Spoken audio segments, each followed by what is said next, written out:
Guys, आप लोगों ने जमीन पे चलने वाले होवर बोर्ड के बारे में सुना होगा, लेकिन क्या आप लोगों ने कभी हवा में चलने वाले होवर बोर्ड के बारे में सुना है? Flying hoverboard. क्या ये हवाई बातें तो नहीं है? जी नहीं, ये हवाई बातें नहीं है, बल्कि इसे बनाया जा सकता है।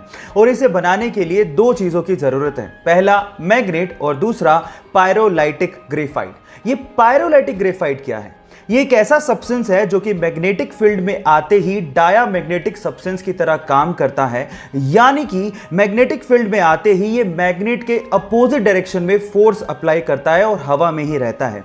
मजे की बात यह है कि मैग्नेटिक फील्ड के अपोजिट डायरेक्शन में फोर्स अप्लाई करने के बावजूद भी उस मैग्नेटिक फील्ड को ये छोड़ता नहीं है और हवा में ही तैरता रहता है। इसी खास बात की वजह से फ्लाइंग होवरबोर्ड बनाए जा सकते हैं। गाइस, ये घटना है दिल्ली के इसी लॉकडाउन के पीरियड की, जब एक ठेले वाला अपने ठेले पे फ्रूट्स बेच रहा था, लेकिन थोड़ी देर के लिए उसे किसी काम के लिए ठेले को छोड़ के जाना पड़ा।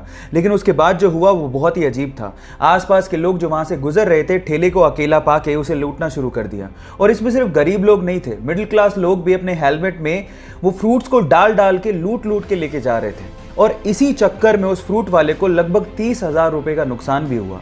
लेकिन किसी बंदे ने इस लूटने की घटना को कैमरे में कैद कर लिया और उसे इंटरनेट पे डाल दिया। लेकिन जैसे ही इंटरनेट पे डाला गया, लोगों को बहुत दुख हुआ और लोगों ने ये ठानी कि इस ठेले वाले की हेल्प की जाए। और उसके बाद ऑनलाइन कंट्रीब्यूशन किया गया और लगभग 8 लाख रुपए, जी हाँ आप ठीक सुन रहे हैं, लगभग 8 लाख रुपए का ऑनलाइन कंट्रीब्यूशन करके उस ठेले वाले को दिया गया। अब ये थी इसमें पॉजिटिव न्यूज। गाइस, हार्डवर्क और सक्सेस के लिए पागलपन किसे कहते हैं, ये आप सदी के महान बॉक्सर मोहम्मद अली से सीख सकते हैं। मोहम्मद अली ये कहते हैं कि जब भी वो सिटअप करते थे तो वो सिटअप को शुरू से काउंट नहीं करते थे। वो सिटअप्स को तब से काउंट करना शुरू करते थे जब सिटअप्स उनकी बॉडी में पेन शुरू कर देता था। जी हाँ गाइस, वो ये कहते हैं कि इसी से ही असल में आपको आपकी बॉडी का स्ट्रेंथ और पावर का पता लगता है। महान लोग ऐसे ही महान नहीं होते, उनकी सोच उनकी महानता की निशानी होती है। गाइस, ये वाकया सुन के आपको कैसा लगा? गाइस, जब भी आपको नींद भगानी होती है तो या तो आप चाय पीते हो या कॉफी। लेकिन मेरा सवाल यह है कि क्या आपको यह पता है कि वर्ल्ड की सबसे स्ट्रॉन्गेस्ट कॉफी कौन सी है और उसको पीने के बाद आप कितने दिन तक सो नहीं पाओगे? डोंट वरी, मैं आपको बताता हूं। उस कॉफी का नाम है डेथ विश कॉफी। जी हाँ गाइस, डेथ विश कॉफी, जिसमें नॉर्मल कॉफी के मुकाबले 200 गुना ज्यादा कैफीन होता है और उसे पीने के बाद लगभग 3 दिन तक आप सो नहीं पाओगे। और एक्चुअली ये कॉफी उन बच्चों को जरूर काम आ सकती है जो कि पूरे साल तो नहीं पढ़ते, लेकिन एग्जाम की रात को उन्हें पढ़ने की आदत होती है, तो शायद उनको बहुत काम आ सकती है।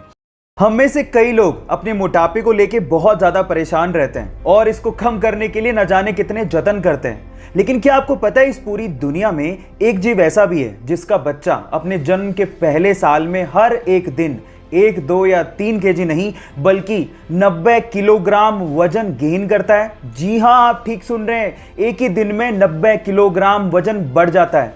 उस जीव का नाम है ब्लू व्हेल, जिसका बच्चा हर एक दिन में 90 किलोग्राम वजन गेन करते करते वयस्क होते होते लगभग 1,40,000 किलोग्राम तक का हो जाता है।